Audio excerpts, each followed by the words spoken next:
Je l'ai eu.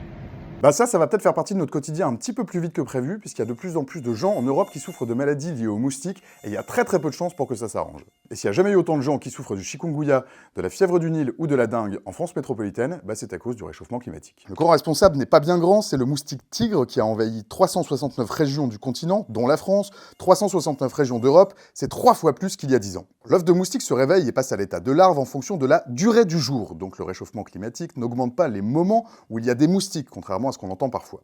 Par contre, le moustique, il aime bien la chaleur, et quand il fait chaud, la femelle pond beaucoup plus d'œufs. Et donc, il y a beaucoup plus de moustiques. Et comme il fait de plus en plus chaud, ça va être de pire en pire, surtout dans les grandes villes, où il fait plus chaud. En plus, le moustique tigre, il se plaît pas mal en France. Il a ramené dans ses bagages des maladies comme le chikungunya, une maladie qui s'est installée un peu partout. En France hexagonale, on compte cette année 150 cas dits autochtones, c'est-à-dire des cas qui n'ont pas été importés depuis des zones touchées, comme l'île de la Réunion.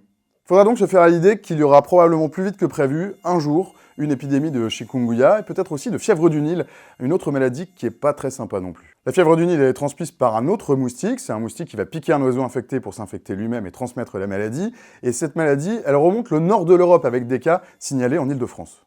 Bref, il faut s'attendre à plus de moustiques et donc à plus d'épidémies, et à la fin, c'est toujours la faute de l'homme.